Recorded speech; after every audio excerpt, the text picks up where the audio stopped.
Bonjour. Dans cette présentation, je n'ai bien évidemment aucune ambition de vous entraîner vers de la belle physique ou de la belle science, mais c'est en fait une petite provocation sur les abus actuels, ou en tout cas depuis une trentaine d'années, de la recherche théorique.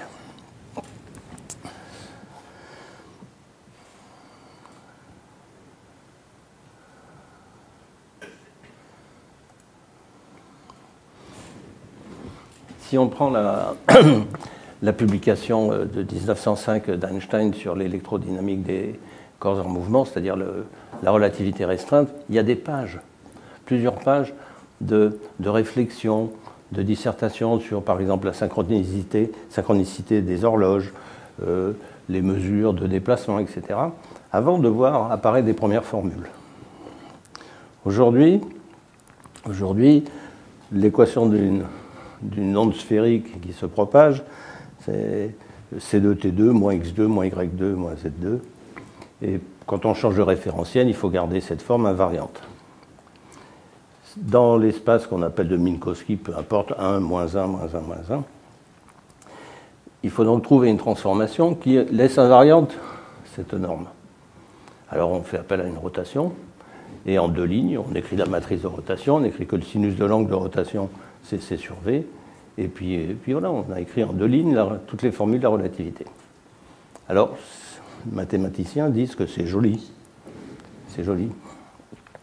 Les physiciens disent, après tout, bonne approche, on va chercher des invariants, travailler dans le groupe des rotations, et on se reconstruit toute la mécanique quantique. Bon, c'est un peu dommage parce qu'on s'éloigne de ce qu'on appelait la science de la nature, la philosophie naturelle.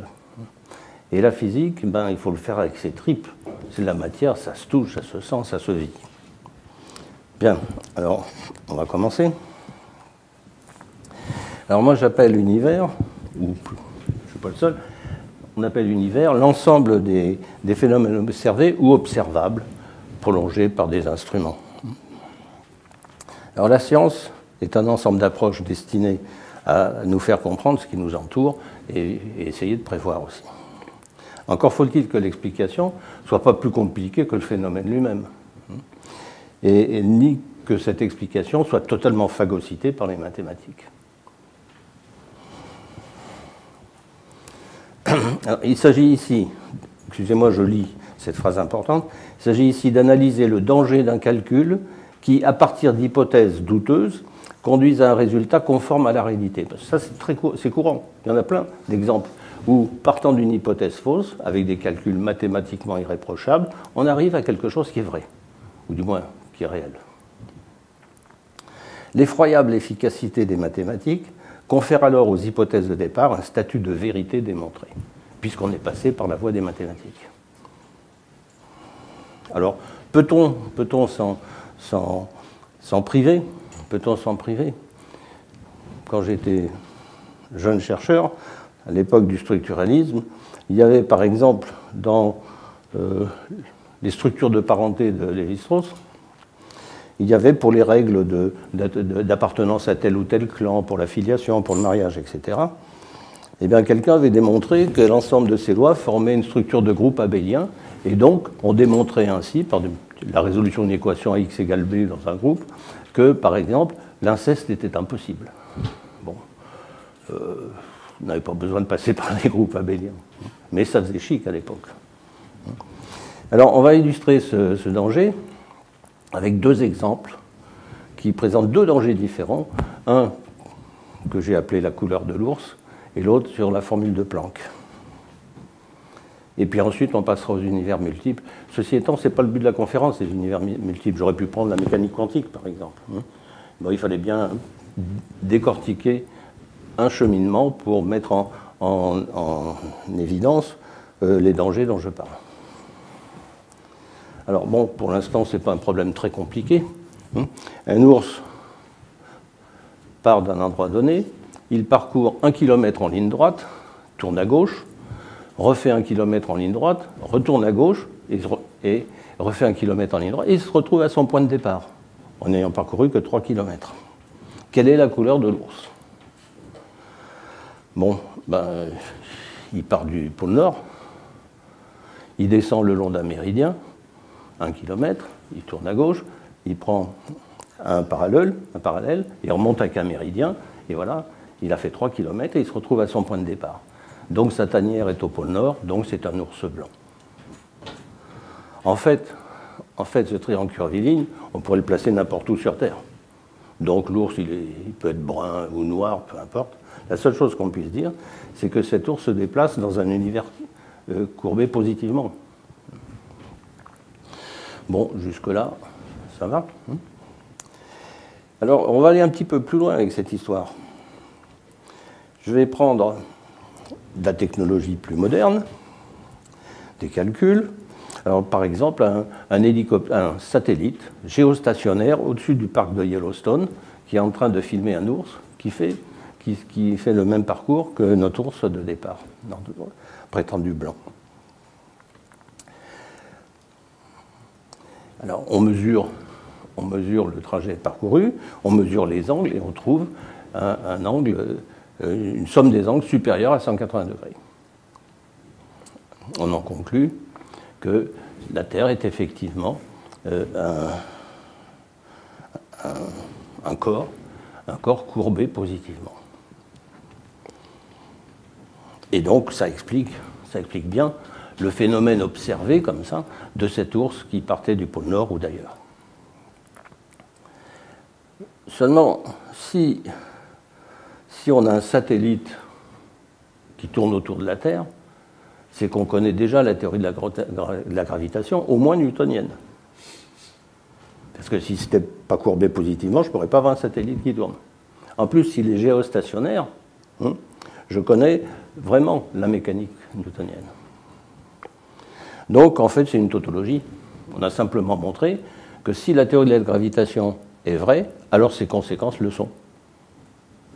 Évidemment. Mais en aucun cas, ça prouve que la théorie de la gravitation soit vraie.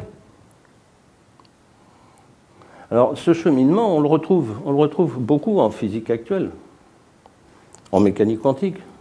La manip d'Alain Aspect sur les photons corrélés est un bel exemple. Cette manip n'a pas prouvé du tout que la mécanique quantique était adéquate. Simplement, on est resté à l'intérieur de la mécanique quantique.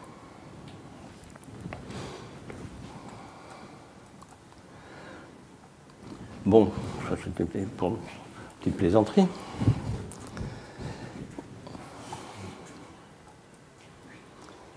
Et maintenant, deuxième exemple, la formule de Planck. Alors là, c'est un autre danger, un autre travers. On a ce qu'on appelle le rayonnement du corps noir, qui, lorsqu'elle porte un corps, une substance qui, bien isolée si vous voulez, qui, lorsqu'elle est portée à une certaine température, va émettre certaines longueurs d'onde. Alors, l'énergie moyenne du corps noir à une température T est donnée par la formule de Rayleigh. Ça, c'est la mécanique, la thermodynamique classique qui nous conduit à cette formule. Malheureusement, elle ne correspond pas avec l'expérience. Alors, Wien, par une méthode empirique d'ajustement, puisqu'il avait une courbe comme ceci, expérimentale, a essayé plusieurs formules mathématiques ou des transformations qui essayaient de linéariser, etc., pour trouver l'expression mathématique de cette valeur moyenne. Et on trouve ça.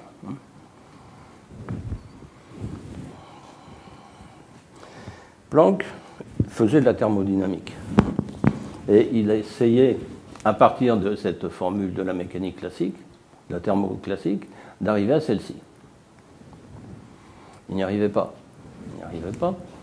Et dans cette expression, si on multiplie en haut et en bas par e puissance moins h nu sur kt, k c'est la constante de Boltzmann, on va voir apparaître un terme de la forme 1 sur 1 moins l'exponentielle. Si je veux calculer la moyenne, l'énergie moyenne, avec la formule de Boltzmann, la loi de Boltzmann, c'est dire que, que le nombre de systèmes d'états d'une énergie epsilon et de la forme est proportionnel à E puissance moins K epsilon. Alors, si j'additionne toutes ces énergies pour en calculer la moyenne, je vais avoir une expression continue, puisque les valeurs d'epsilon sont absolument quelconques, de 0 à l'infini. Et Planck ne s'en sortait pas. Et puis, il s'est souvenu de formules qu'on apprend dans le secondaire, ou je ne sais pas, ou pas loin, que si je fais la somme 1 plus Q plus Q2 plus Q3, etc., je vais obtenir 1 sur 1 moins Q. Je dis, ben voilà, ça c'est bien. Je vais pouvoir, en rentrant la somme 1 plus Q, etc.,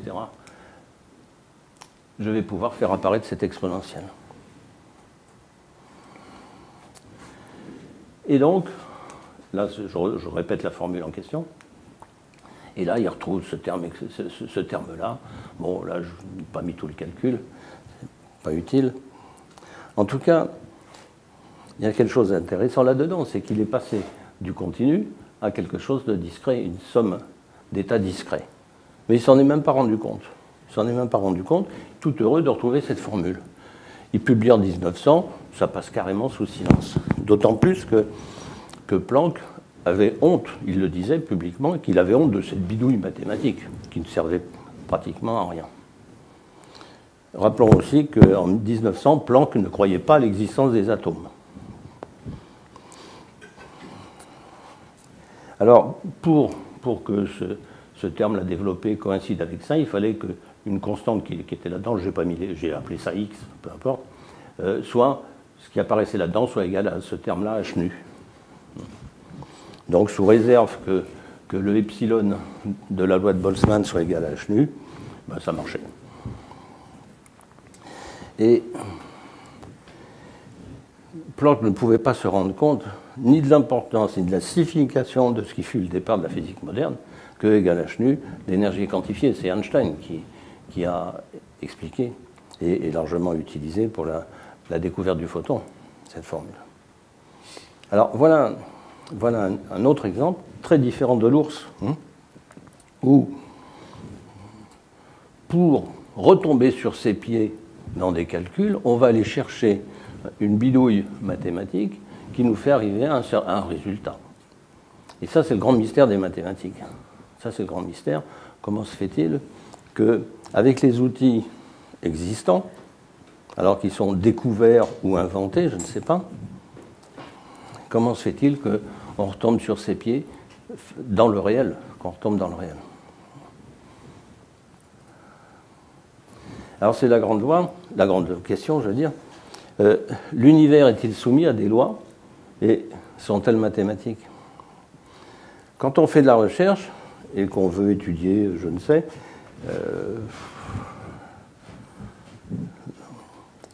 peu importe, ou l'effet de la température sur le nombre d'œufs pondus par une poule par semaine, c'est que dès le départ, a priori, j'imagine, ou j'ai ce credo, qu'il existe une loi, une formule, quelque chose, et que si je m'accroche, si je m'acharne, je vais la trouver, cette loi. C'est pour ça que je dis que la plupart des chercheurs admettent implicitement que la loi régit les faits, et donc même les précéderait. Alors ça, c'est typiquement platonicien, où l'univers, le monde des idées, est une sorte de réseau ferroviaire préexistant, et puis on n'a pas le choix, on met une locomotive dessus, mais on ne peut emprunter que les voies ferrées existantes. Bon, il y a bien quelques aiguillages, mais c'est pareil, quand même des voies ferrées. Alors, au contraire, est-ce que la science ne serait-elle pas qu'une description, une parodie, un peu naïve de cet univers sensible? Alors cette citation de Galilée, où pour lui, tout est mathématique. La nature est comme, je vous l'ai dit, la nature est comme un immense livre que nous tenons ouvert sous nos yeux. Nous ne pourrons pas le comprendre si nous n'avons pas cherché auparavant à en apprendre la langue et à en connaître les caractères au moyen desquels il a été écrit. C'est grave, c'est grave comme engagement. Or, il est écrit en langue mathématique, et ces caractères sont des triangles, des cercles et des figures géométriques, sans lesquels il serait impossible à tout homme d'en saisir le sens. Quel outil, alors, pour explorer l'univers? Sur le plan expérimental, on n'a pas grand-chose. Pas grand-chose, façon de parler, on n'en a qu'un outil, c'est la lumière. Quoi, tant qu'on n'aura pas maîtrisé la détection des neutrinos, c'est la lumière.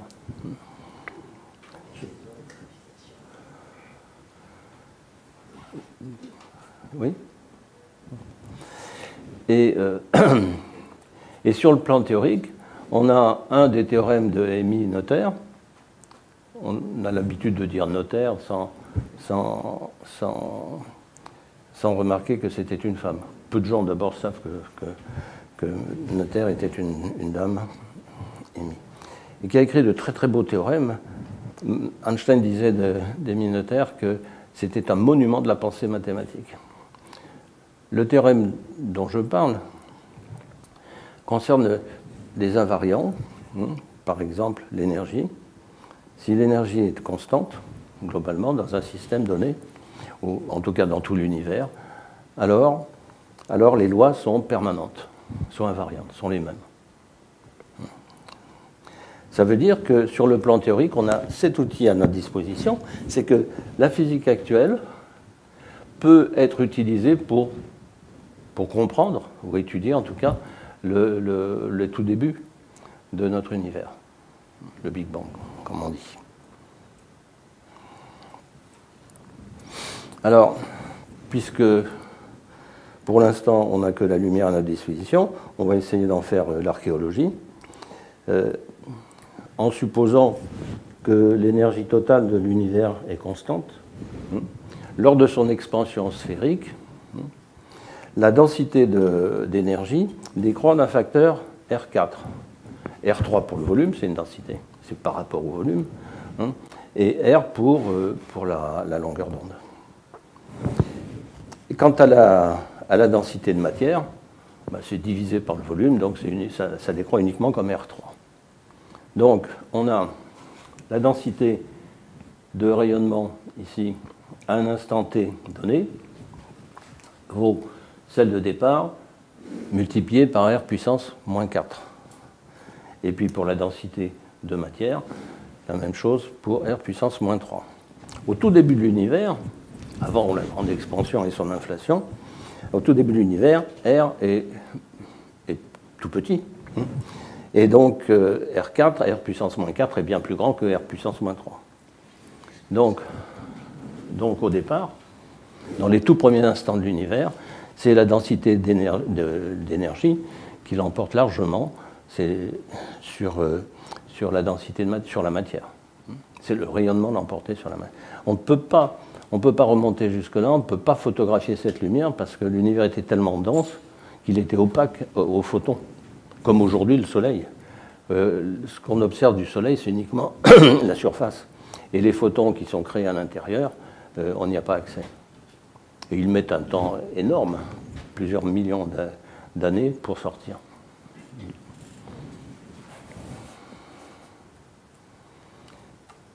Excusez-moi.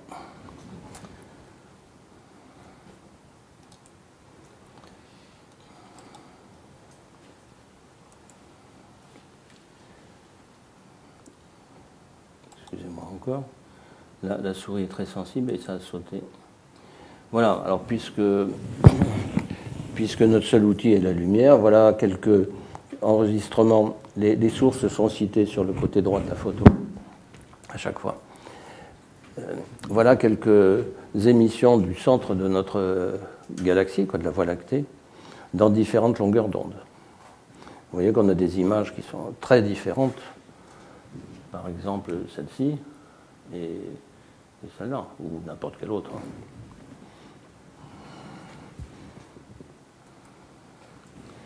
Alors évidemment, il n'y a pas que la lumière visible. Le Soleil n'est pas transparent à ses propres photons, on ne voit que sa surface, c'est ce que je viens de vous dire. Les ondes radio sont émises principalement par les structures en filaments de galaxies, les micro-ondes par ce fond diffus cosmologique, le rayonnement fossile dont on va reparler. L'infrarouge vient du centre de la Voie lactée principalement, l'ultraviolet du deutérium fossile qui baigne encore une grande partie de l'univers, les rayons X par des corps très chauds, comme par exemple des étoiles en train de mourir, si je puis dire, et qui seront au stade de naine blanche, et les gamma par explosion de supernovas. Alors, excusez-moi. Alors, l'univers est un univers de Big Bang. On a les trois piliers de la relativité générale, avec Einstein, Friedman et Lemaître. Einstein avait écrit sa théorie pour un univers statique. À l'époque, on n'avait pas toutes les connaissances astronomiques d'aujourd'hui. Et il pensait que l'univers était pratiquement figé. Bon, ça n'a pas collé avec certaines analyses faites par Friedman, reprises par Lemaître un peu plus tard. Et Einstein a introduit une constante, lambda, appelée constante cosmologique, pour compenser son modèle qui, lui, mettait en évidence une expansion, une explosion de l'univers,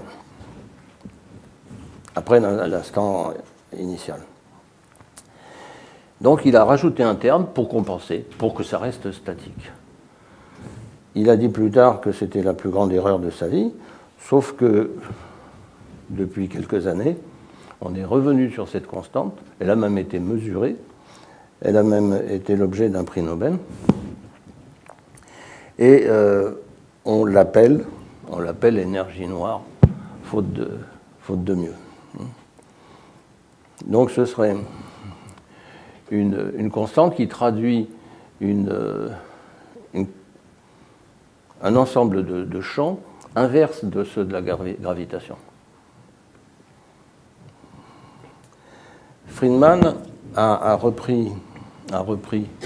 complété les équations d'Einstein pour ce qu'on appelle aujourd'hui, qu'on a appelé l'univers de Friedman, et Lemaître est allé un petit peu plus loin dans la voie de l'étude de l'expansion, et aujourd'hui le modèle le plus couramment accepté est celui de Friedman-Lemaître.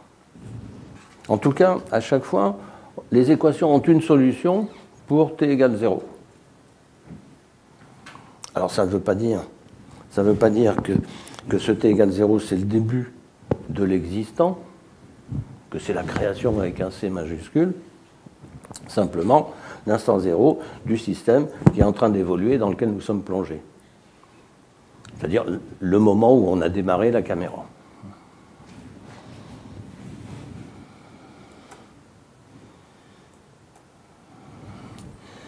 Alors, à partir de spectres déjà connus, qui étaient faits par un Italien dont j'ai oublié le nom, on a des spectres d'étoiles ou de galaxies, dont les longueurs d'onde, par exemple celle de l'hydrogène, ne correspondaient pas à celles qu'on avait au labo, qui étaient légèrement décalées vers le rouge. Hubble, lui, travaillait sur les mesures de distance, basé sur une technique utilisant la luminosité. Et il a essayé, avec les mesures faites par lui et un de ses collaborateurs, Hugh Mason, à eux deux, ils faisaient une sacrée équipe parce que Hubble était boxeur presque professionnel et Hugh Mason était un ancien charretier qui avait été licencié, un muletier, qui avait été licencié et qui avait fini par entrer comme homme technicien de surface, comme on dit aujourd'hui, dans le labo dans l'observatoire de Hubble. Et puis il s'était pris d'intérêt pour l'astronomie Et donc, Hubble le chargeait souvent de faire des mesures. En fait, la loi de Hubble, on va dire au moins, minimum, à moitié, la loi de Hugh-Mason. Bon, peu importe, ça ne change pas la loi. Alors, avec ce décalage vers le rouge, Hubble donne l'explication, l'interprétation suivante, il dit c'est de l'effet Doppler. L'effet Doppler, c'est lorsqu'une source se rapproche de vous, la fréquence que vous recevez est plus élevée que celle qui a été émise, et au contraire, si ça s'éloigne, la fréquence est plus basse. Vous savez, les pompiers, dans le domaine du son, les voitures de pompiers, par exemple, sont pam-pom, pam-pom, pam-pom, pam-pom, ou les voitures de course. Bon. Et donc Hubble dit, c'est parce que ce Doppler, c'est parce que tout simplement, tous ces objets célestes s'éloignent. Et avec une vitesse qui est proportionnelle à la distance à laquelle elles sont.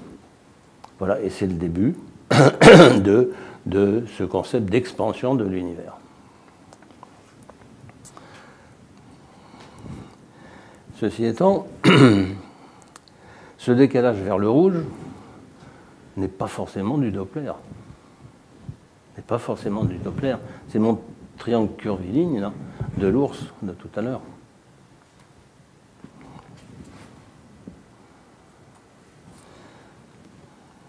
Alors, cette découverte qui est basée sur l'observation et les mesures a donné un degré de crédibilité énorme.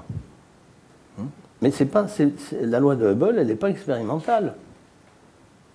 Elle est tirée de certaines mesures, avec aussi une interprétation de départ, l'effet Doppler. Hubble,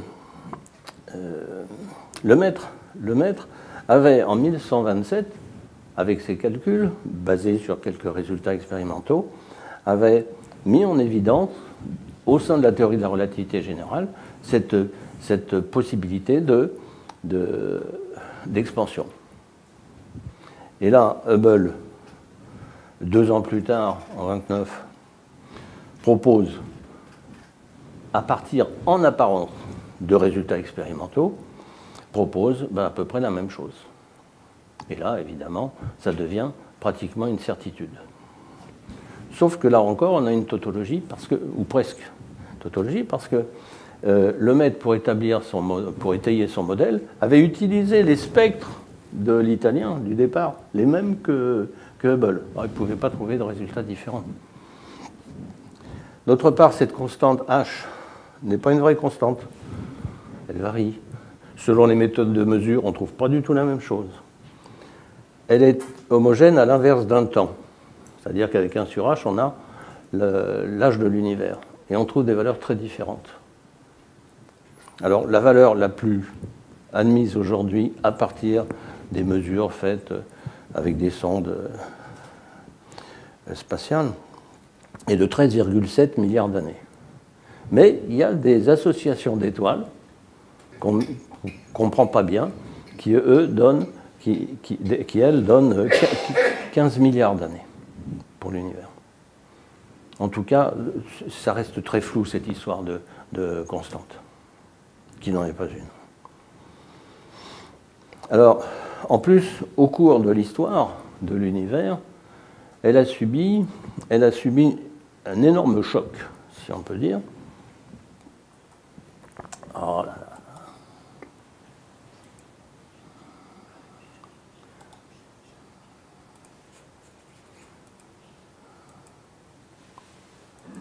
Voilà.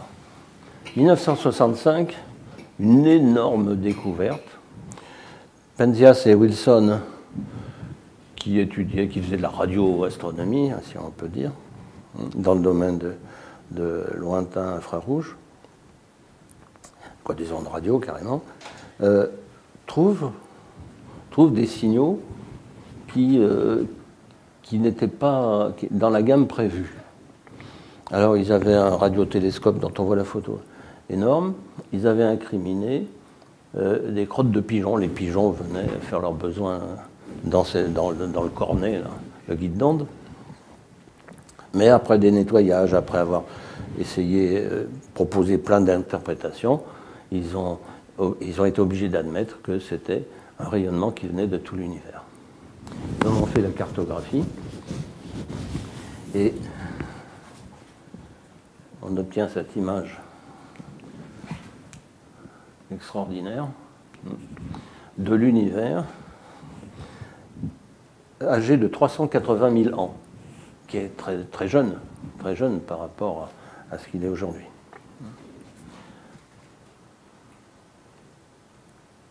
Alors c'est ce rayonnement qu'on appelle rayonnement fossile parce qu'il date de cet âge-là et qui a été émis à cette époque, mais qui évidemment qui baigne encore tout l'univers. Cette carte est en fausse couleur et les couleurs correspondent à des températures entre autres. Alors déjà on voit que c'est à peu près uniforme et donc ça justifie cette hypothèse de l'homogénéité et de l'isotropie de l'univers qui était très utilisée dans les modèles, dans le modèle de cosmologie, le modèle standard de cosmologie. Mais il y a à peu près 40 000 points sur cette carte qui sont indépendants les uns des autres, qui ne sont absolument pas corrélés, où on a d'infimes différences de température par rapport à tout ce qui est connexe. Ces fluctuations de température correspondent, dit-on, aux prémices des galaxies actuelles.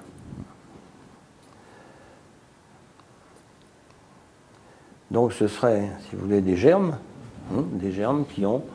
qui, par différence avec leur environnement, c'est les points en question, vont provoquer un déséquilibre qui va ensuite se propager et arriver à des structures beaucoup plus complexes que sont, par exemple, les galaxies.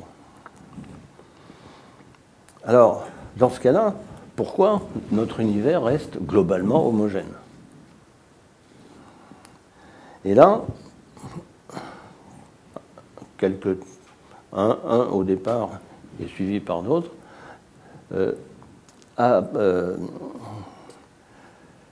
avance une hypothèse de ce qui a été appelé l'inflation, que cette expansion a subi une brusque accélération. Ce qui fait que les hétérogénéités locales étaient noyées, si vous voulez, dans un espace beaucoup plus grand, et donc conservaient globalement, pas localement, mais globalement, l'homogénéité.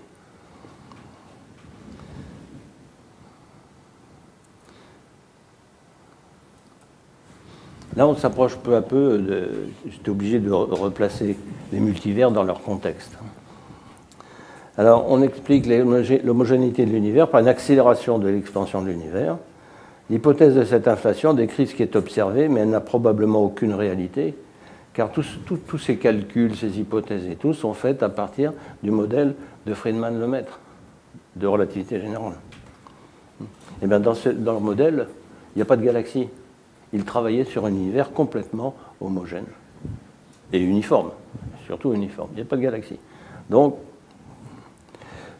cette conclusion d'inflation est suspecte tout de même.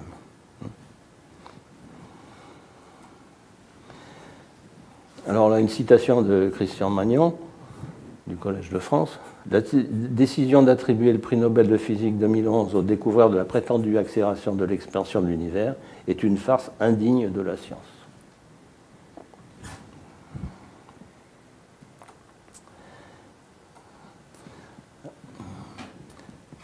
Ah, j'ai même des caractères chinois. Je ne sais pas d'où ça sort. La relation d'incertitude, une des relations d'incertitude d'Heisenberg, montre qu'on ne peut pas positionner parfaitement une particule, même au zéro absolu. Ce qui fait qu'on a une énergie forcément au zéro absolu, forcément une énergie résiduelle qu'on appelle l'énergie du vide. Je ne comprends toujours pas ce que ça veut dire, bien que je fréquente ça depuis longtemps, mais déjà je ne comprends pas ce que veut dire vide. Et l'énergie du vide, encore moins. Encore moins. Alors, avec cette énergie résiduelle, des fluctuations quantiques font qu'une paire va se créer, par exemple, une paire, un électron et un anti-électron, qui sont des particules virtuelles parce qu'elles se recombinent instantanément, pour rembourser en énergie ce qu'elles avaient coûté. On admet aujourd'hui que l'une de ces fluctuations du vide a donné lieu à la singularité du Big Bang, au fait que le Big Bang a existé. Alors voilà Veneziano du Collège de France aussi, l'inventeur des supercordes, qui lui affirme que le Big Bang résulte d'un processus initié à partir d'un univers vide et sans interaction. C'est pas possible. Encore faudrait-il définir le vide. Pas le vide des ingénieurs avec des pompes à vide, etc. C'est pas le néant non plus. Qu'est-ce que c'est que ce vide? Alors en mécanique quantique, on désigne le champ du vide par en fait le champ d'énergie minimale. Alors c'est assez commode quand on veut développer un modèle. On prend un Lagrangien, on va rajouter un terme, en se plaçant au minimum du potentiel, par exemple. Et donc on aura une énergie où on ne pourra pas descendre plus bas. Et là, on va parler d'interaction, Lagrangien, d'interaction entre le champ de la particule et le champ du vide.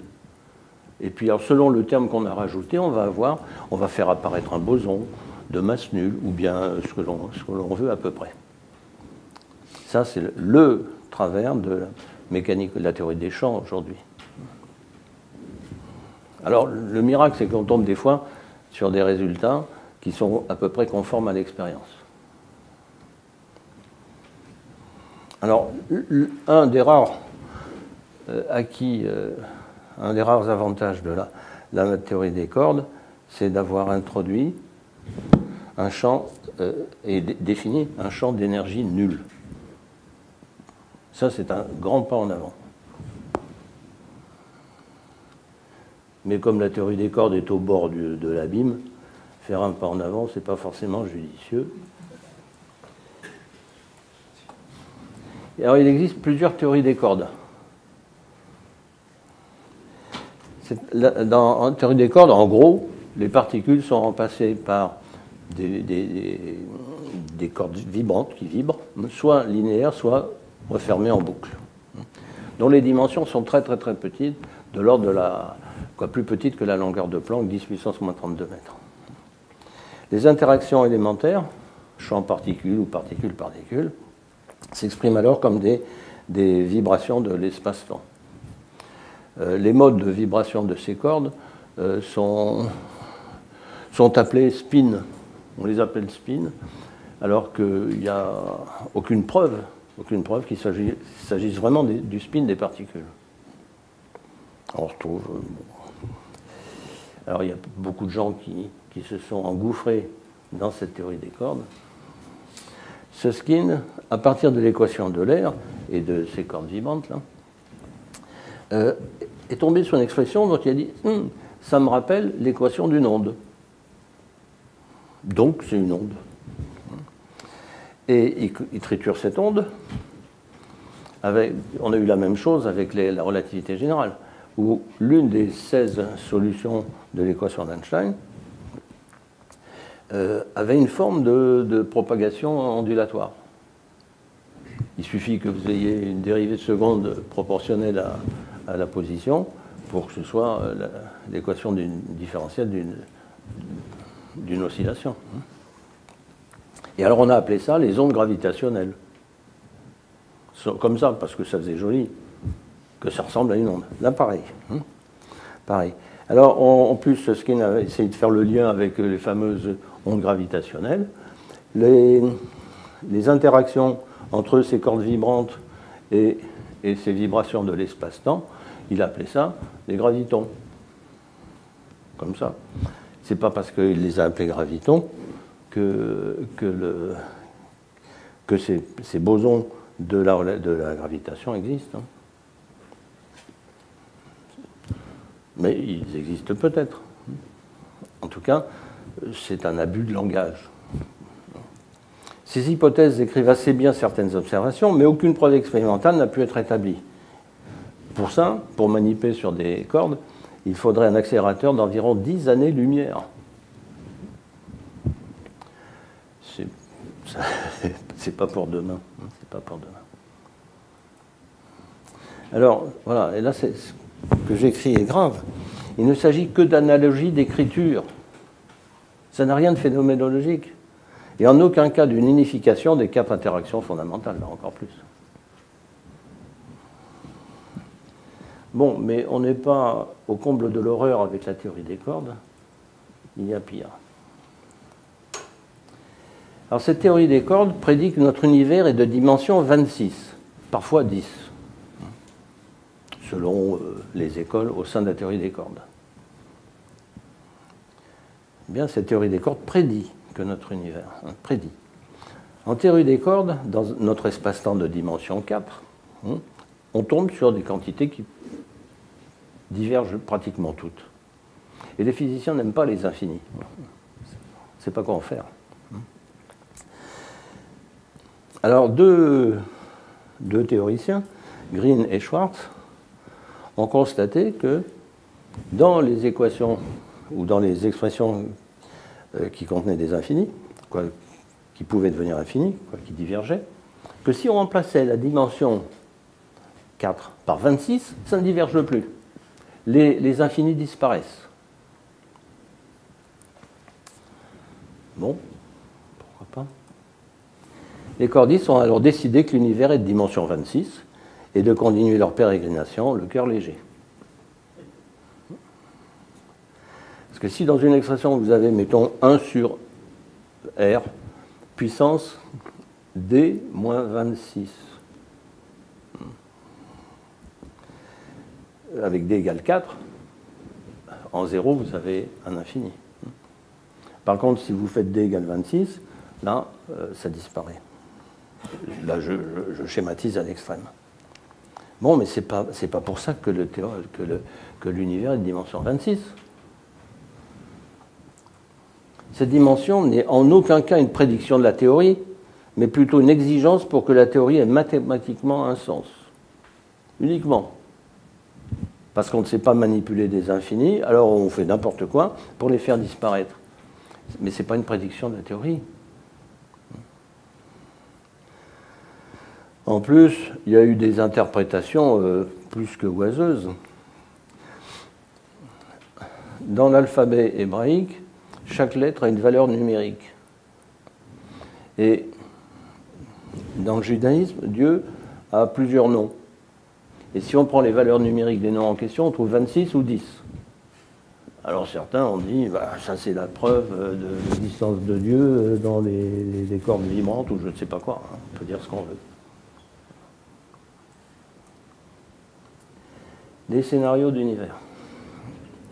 La théorie des cordes appliquée à l'instant t égale 0 de l'univers conduit à environ 10 puissance 100. 10 puissance 100 solutions. 10 puissance 100, c'est colossal, on ne peut même pas comprendre ce que ça veut dire. On ne peut même pas comprendre ce que ça veut dire. 10 puissance 99, c'est monstrueux, c'est énorme. Et 10 puissance 100, c'est 10 fois cet énorme-là. On est en exposant, c'est pas linéaire. Chacune de ces solutions conduit à des univers différents. Puisqu'il s'agit, là, on est à l'instant proche du zéro, il s'agit d'expliquer la naissance de l'univers et sa structuration. Alors, parmi ces solutions, il y a celle de notre univers actuel, qui est un des cas particuliers, une solution particulière. On ferait mieux de s'attacher à comprendre et étudier ce cas particulier qui est notre univers plutôt que d'aller chercher des fantasmagories plus ou moins virtuelles. Bon, en tout cas, voilà ce à quoi on arrive avec la théorie des cordes. Alors, on a notre univers en inflation ou expansion-inflation. Il y en a d'autres solutions. C'est l'univers qui s'effondre sur lui-même et qui refait le chemin en sens inverse du Big Bang, le Big Bang inversé.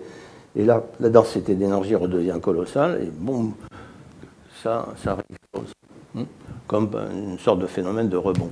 Il y avait, quand j'étais gamin, un jeu, on appelait Jokari, c'était une balle de caoutchouc attachée à un grand élastique et avec une masse sur le sol, et on tapait dedans avec une raquette en bois, ça tendait l'élastique, la balle partait très vite, et puis tendait l'élastique, ralentissait, s'arrêtait, et puis revenait. Alors on appelle ça le grand écrasement, effondrement, le Big Crunch. Il y a d'autres solutions qui sont chaque solution, une solution donnerait des univers bulles. Il y aurait plusieurs bulles, comme ça, plongées dans je ne sais quoi, chaque bulle étant un univers différent, etc. De toute façon, ces solutions sont issues d'une régularisation arbitraire par la dimension 26, et à partir de faits non vraiment établis. Par exemple, l'inflation, il n'y a aucune démonstration expérimentale, aucune certitude. C'est cohérent au sein de l'expansion, qui elle est cohérente au sein de l'hypothèse du redshift, du décalage vers le rouge par Doppler. Mais c'est tout. C'est tout.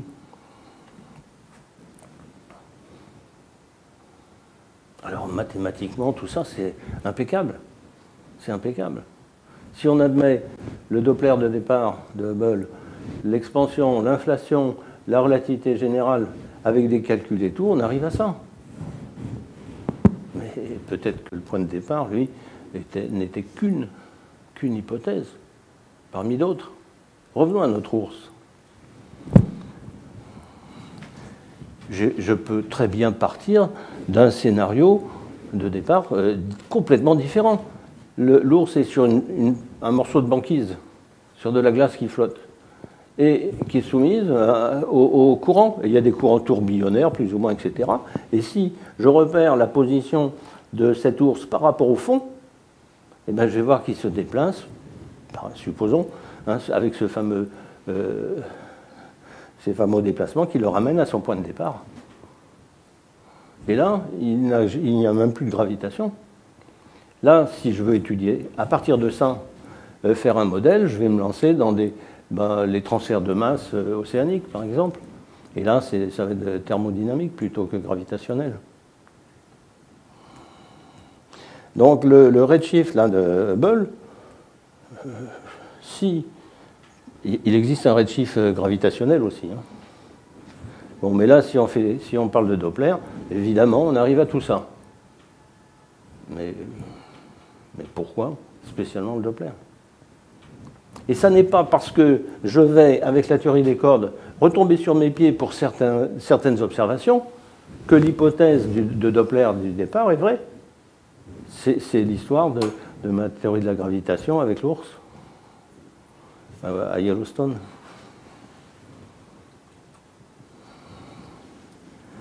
Alors là, voilà quelques exemples folkloriques de solutions parmi les 10 puissance 100. Si dans les équations je donne à l'univers une courbure positive, refermée sur lui-même, là, forcément, grâce à la gravitation qui tire le tout vers le centre, et à l'expansion qui est le résultat de l'explosion, du Big Bang. Big Bang, ça veut dire grand boom. Alors là, ça va être la balle de mon Jokari de tout à l'heure. J'ai l'explosion, et puis ça ralentit, et là l'élastique et la gravitation ramènent le tout. Là, c'est le Big Crunch, le grand effondrement, et évidemment, on va refaire le scénario après en sens inverse, on va de nouveau avoir un Big Bang, etc. C'était la solution, c'était la vision intuitive d'Einstein, de dire on a un univers pulsé. Pour lui, l'univers était vraiment courbé positivement. Mais sans aucune raison, comme ça, intuitivement. Bien, si par contre dans les équations, par exemple de la relativité générale, hein, si on donne à l'univers une courbure négative constante, on va obtenir ce qui est appelé un big freeze, un grand refroidissement. L'énergie noire, entre guillemets, s'oppose à l'accélération de l'expansion, pas à l'expansion, mais à l'accélération de l'expansion. Et là, donc, on va être en expansion permanente, hein, à vitesse constante. Et cette expansion qui continue indéfiniment va provoquer un univers qui se refroidit de plus en plus. Une autre version, une autre solution parmi les 10 puissance 100. Cette fois-ci, si on donne à tout l'univers une courbure négative croissante, cette fois-ci, il se produit un big rip. Croissante, c'est-à-dire que l'expansion va aller de plus en plus vite, en tordant de plus en plus cette courbure négative, c'est comme une selle de cheval, hein, ça s'en va comme ça. Et donc cet univers va s'écarter comme ça, négativement, de façon isotrope, et là l'univers va se déchirer. C'est le big rip, le grand déchirement. L'accélération augmente indéfiniment dans un univers qui se fragmente.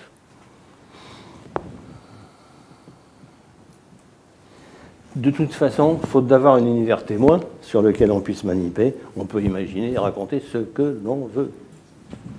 Ce que l'on veut. Surtout avec le Big Crunch. Quand on recomprime tout pour se retrouver dans les conditions de départ du Big Bang, et que de nouveau il y a un Big Bang, on a effacé tout ce qu'il y avait avant. On a effacé tout ce qu'il y avait avant, donc on ne pourra jamais avoir de preuve que précédemment il y avait quelque chose, etc. Bien que Penrose, le mathématicien qui travaillait avec Stephen Hawking, disait que qu'il avait décelé dans la carte du fond diffus cosmologique des structures périodiques qui montraient qu'on avait les traces de quelque chose de précédent. Pourquoi pas? Alors la farce du prix Nobel 2011, comme disait Magnan, des instruments géants pour des résultats relativement médiocres. Ouais, en tout cas sans grande découverte. Par exemple, le boson de Higgs n'est pas une découverte. C'est la confirmation de quelque chose qui existait déjà, au moins théorique. Mais des vraies découvertes, des grandes découvertes qui remettent, sur le plan cosmologique, qui remettent en question tout ce modèle standard, à part le fond diffus cosmologique, il n'y en a pas eu depuis. Alors le fantasme de la matière noire, l'énergie noire, un productivisme dopé à l'informatique, maintenant les listes de publications des chercheurs, ça s'étend sur plusieurs pages. Charles Fabry, physicien, était rentré à l'Académie avec une publication, mais bon, il y avait de la matière dedans. Maintenant, c'est surtout en médecine, des gens qui ont plus de 200 publications, qui à 40 ans ont plus de 200 publications. Bon. Évidemment, on peut faire Belle Marquise, vos beaux yeux me font mourir d'amour, ou d'amour mourir, etc.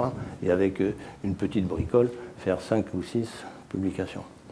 Bon, bref, avec tout ça,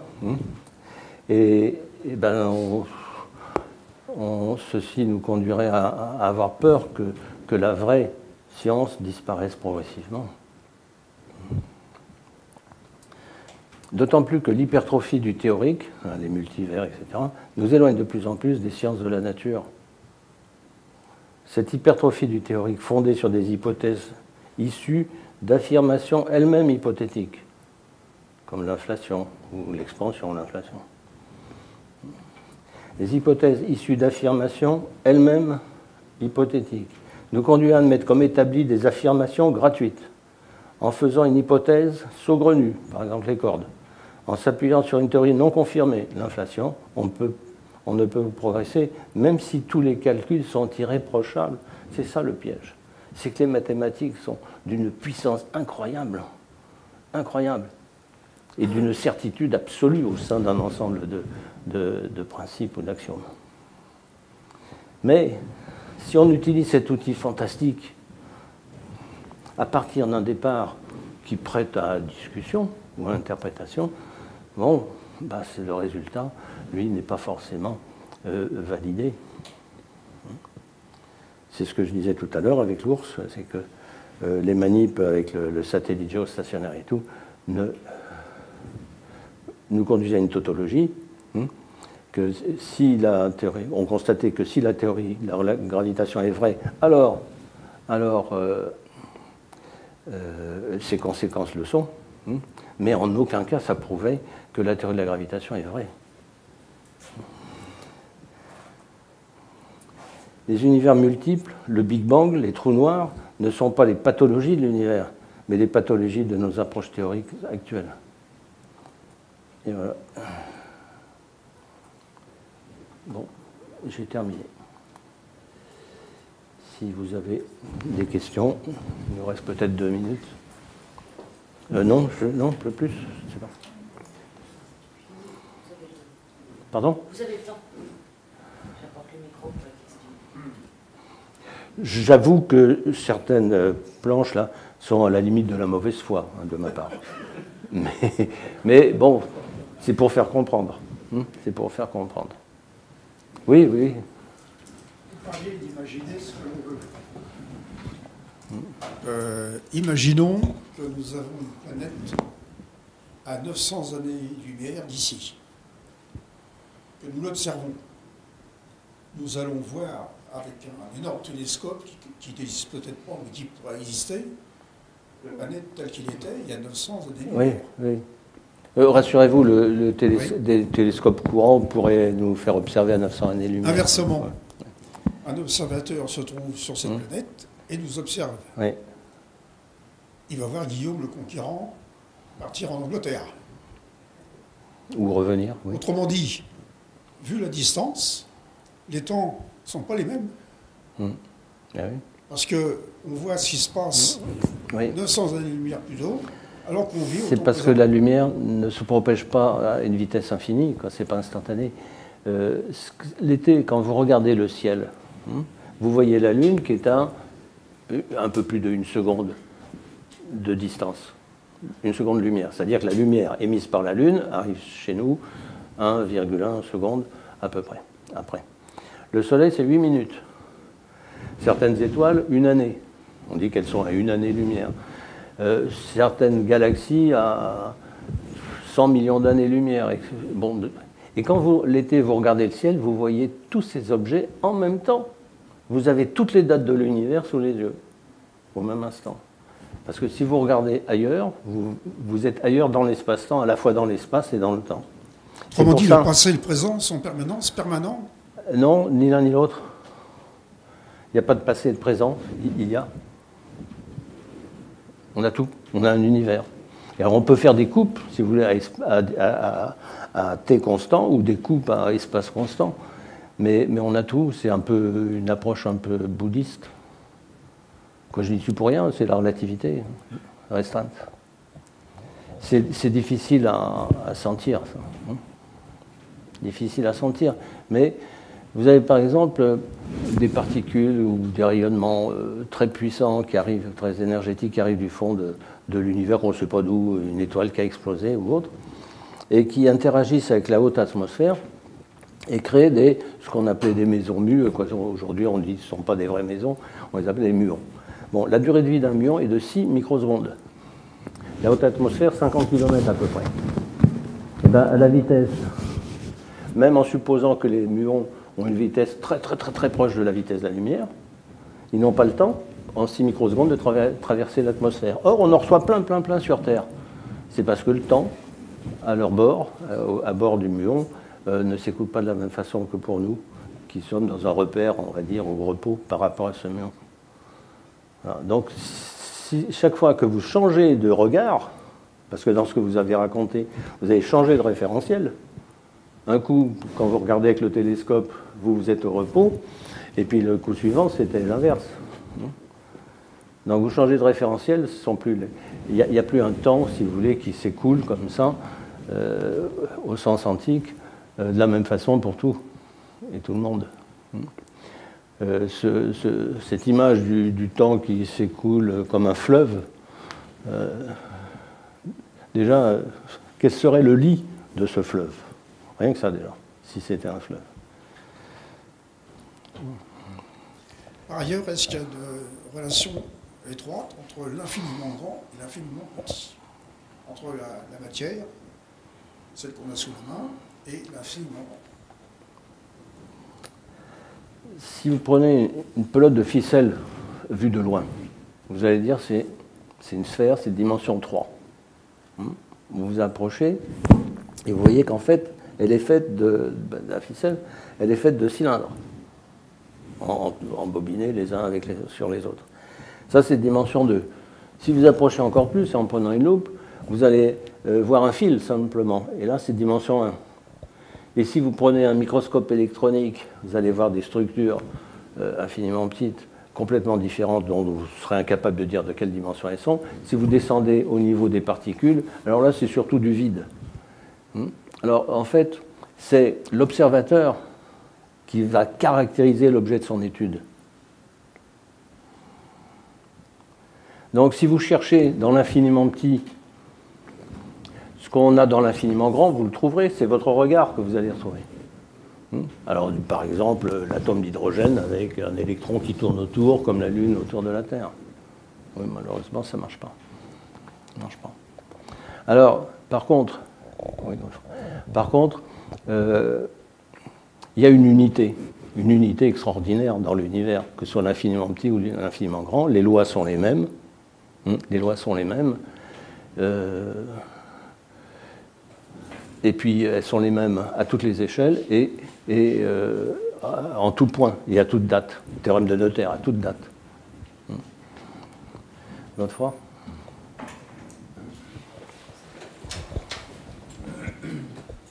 Je crois que tu as donné un exemple, même si tu l'as fortement critiqué à juste titre, sur la relation entre l'infiniment grand et l'infiniment petit. Quand tu parles de la théorie de Cordes pour expliquer l'univers, l'univers grand, tu es exactement dans cette problématique-là. C'est-à-dire, encore que, je ne suis pas tout à fait... je suis pas tout à fait convaincu, j'aurai une autre question encore après, je ne suis pas tout à fait convaincu que les gens qui ont travaillé sur la théorie des cordes, qui travaillent toujours dessus, même si on peut... Et ça a été fait même par des physiciens très critiqués, cette théorie de cordes, l'effet dans l'optique d'expliquer l'univers. C'est-à-dire de prendre l'infiniment petit pour expliquer l'infiniment grand. Ce qu'ils essayent de faire, vraiment de façon précise, c'est de réconcilier deux théories physiques qui ne sont pour le moment pas réconciliées et qui ont quand même fait l'une et l'autre leur preuve. Et pas uniquement mathématiques, c'est la relativité générale d'une part, dont tu as beaucoup parlé, Einstein, Friedman, Lemaitre, et j'en passe. Et puis, l'infiniment petit, encore que ce n'est pas forcément que l'infiniment petit, la mécanique quantique, qui pose plein d'autres questions aussi. C'est ça la théorie des cordes, essayer de réconcilier ces choses-là. L'a-t-elle faite? Probablement pas encore. Ou elle ne le fera peut-être jamais. Il y a d'autres théories qui essaient de le faire, etc. Donc c'est pas par la théorie des cordes qu'on va dire ça, mais c'est vrai que l'infiniment grand s'explique énormément par des choses qui viennent de l'infiniment petit. Ne serait-ce que expliquer le Soleil, ou expliquer les galaxies. Vous n'y coupez pas si vous n'utilisez pas le nucléaire, la radioactivité, et j'en passe, on peut raconter tout ça. Voilà, bon, c'est un peu pour compléter ta réponse de tout à l'heure. Alors, moi, j'ai une autre question. Je peux répondre à la Tu veux première reprendre là-dessus? Oui. Okay. J'ai une autre question. Oui, je te réponds. J'essaierai. C'est que dans le modèle standard aujourd'hui, on va dire la mécanique quantique au sens large, on a au départ un univers qui est monstrueusement chaud, 10 puissance 40 degrés, dans un volume, un espace de dimension 10 puissance moins 32 mètres. C'est-à-dire la cocotte minute, là, elle explose forcément. Et ça donne ce qui est appelé le Big Bang. Mais à cette époque-là, au tout départ, l'espace-temps n'est pas encore créé. Et on a des structures qui, lorsque l'univers va se refroidir, parce que forcément dans son expansion il se refroidit, on va voir ce qu'on appelle les brisures de symétrie, et une entité complètement unitaire va se scinder en deux. Et c'est ainsi qu'on a eu une séparation, c'est la version qui est donnée, une séparation entre la gravitation et puis l'infiniment petit. Et dans cet infiniment petit, on avait le magnétisme, l'électricité, etc. Et on a Feynman, par exemple, a bien mis en évidence qu'il y avait Maxwell déjà, qu'il y avait un champ électromagnétique, et que par mesure de symétrie, après, on a eu l'un et l'autre, etc. Et Einstein, depuis toujours, jusqu'à la fin de sa vie, a essayé de remonter le courant en sens inverse et de trouver un champ unitaire. Parce qu'aujourd'hui, les trois grandes forces d'interaction, le électromagnétique, nucléaire forte et nucléaire faible, on les a unifiées complètement. On a le champ, l'interaction d'origine, si vous voulez. Et il reste la gravitation qui est à part. Et Einstein a essayé toute sa vie de réunir, et il n'y est pas arrivé, et aujourd'hui on ne sait toujours pas le faire. Alors existe-t-il cette théorie du tout, ce champ unique? C'est ça la théorie, la volonté des théories de cordes, des boucles et tout ça. Ceci étant, quand Einstein a travaillé là-dessus, il ignorait totalement ce que c'est l'interaction faible et l'interaction forte. Donc à cette époque-là, on ne connaissait pas encore ça. Il y a d'autres voies, par exemple, actuellement, la gravitation à boucle, par exemple. Puis bon, en tout cas, on n'y est pas. Cette théorie du tout, si on la trouvait, elle serait suffisamment forte, puissante, forte au sens physique, pour se contenir elle-même.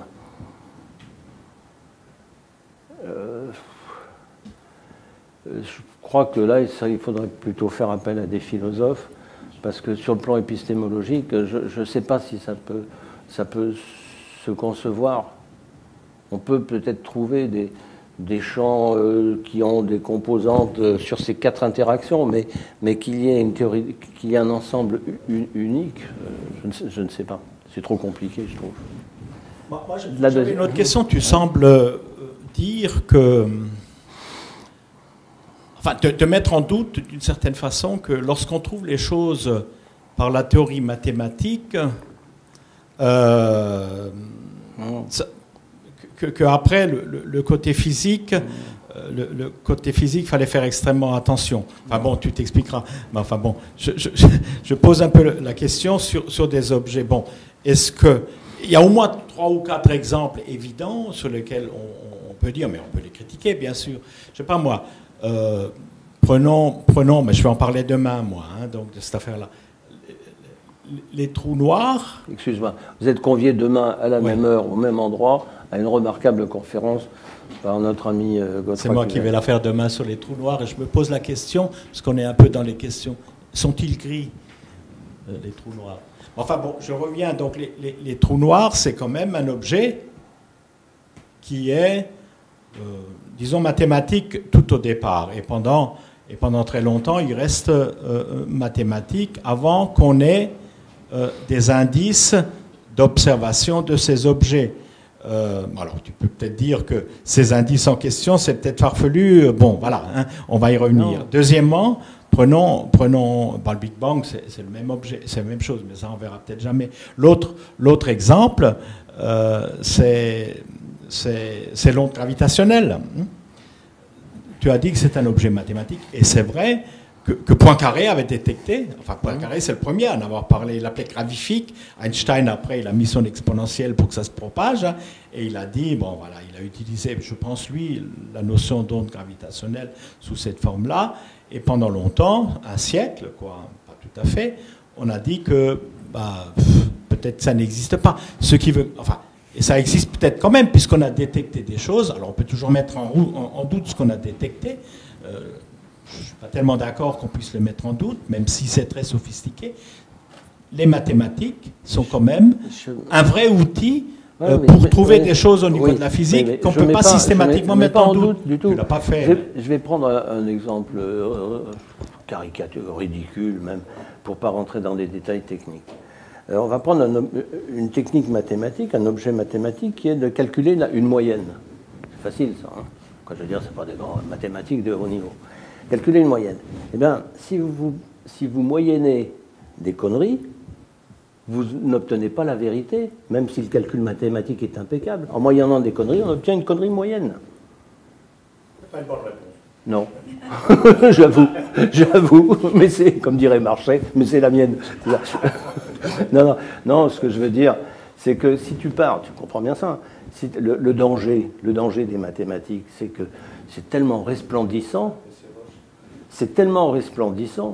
que ça te fait accepter n'importe quoi à côté de ça. Si tu pars d'hypothèses douteuses ou d'interprétations qui prêtent à contestation, même si tu fais appel à la plus belle des mathématiques, le résultat, même en plus s'il coïncide avec l'expérience, c'est pas pour autant que ça valide l'hypothèse de départ. C'est ce que je dis. Il y a plein d'exemples. Dans les deux sens. Oui, dans les deux sens. Oui, dans les deux sens. Je rappelle que j'avais commencé par dire que c'était un peu de la provocation, ce que j'allais faire. Simplement, être amené à prendre un peu de recul sur toutes ces choses-là. Il y a quelques semaines, il y a eu pas mal d'émissions sur justement l'univers. Des émissions clés, je les ai enregistrées.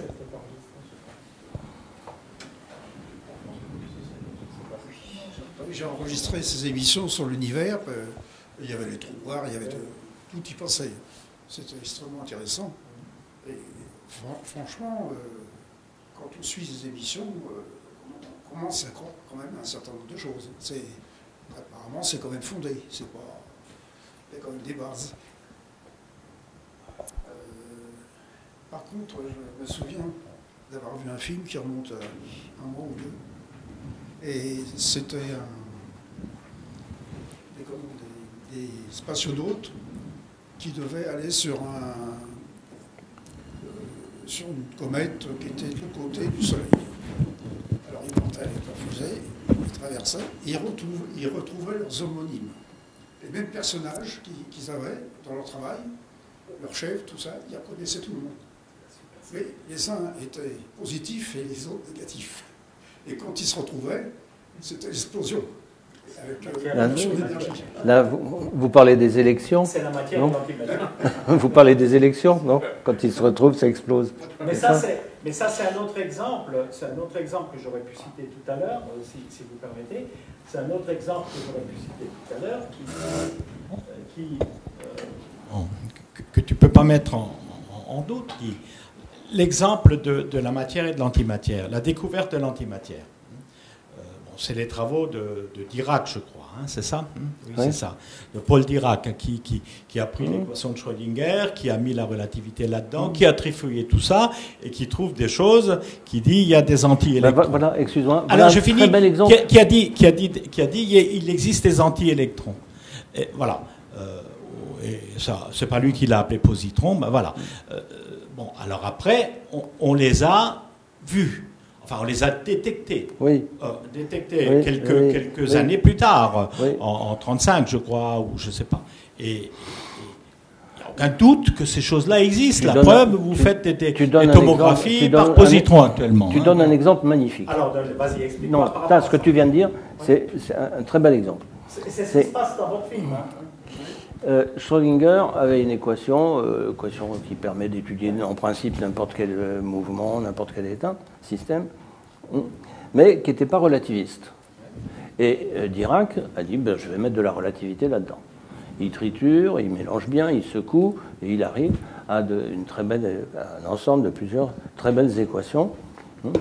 Mais dans ses calculs, il est tombé sur une expression qui n'est pas celle que je vais donner, mais pour simplifier. M2 égale 4. M au carré égale 4, supposons.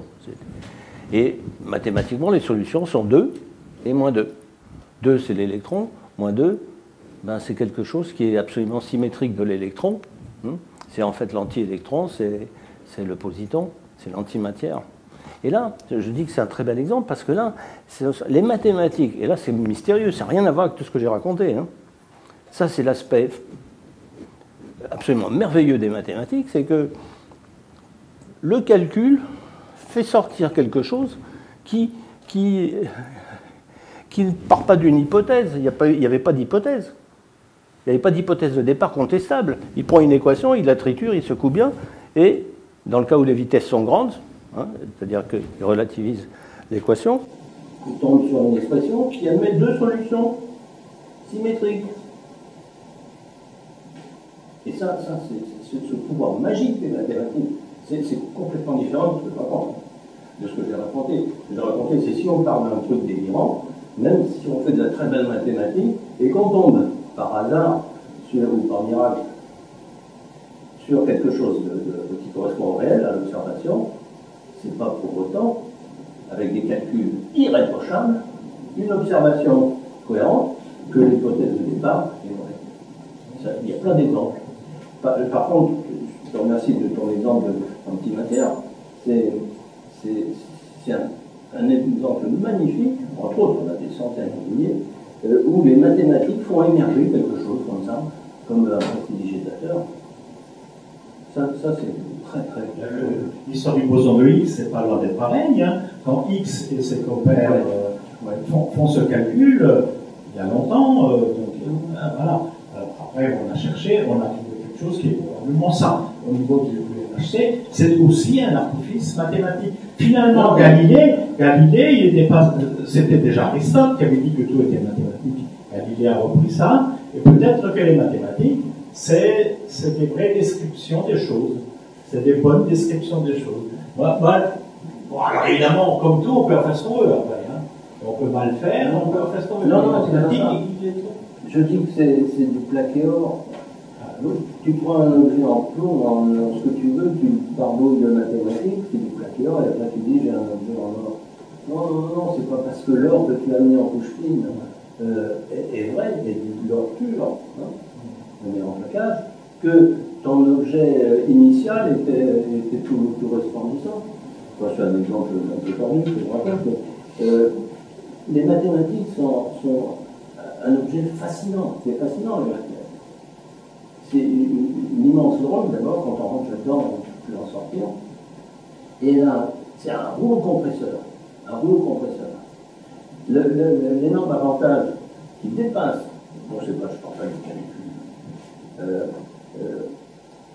ce qui dépasse, si vous voulez, toutes les autres syntaxes possibles, ou langages possibles, c'est que deux propositions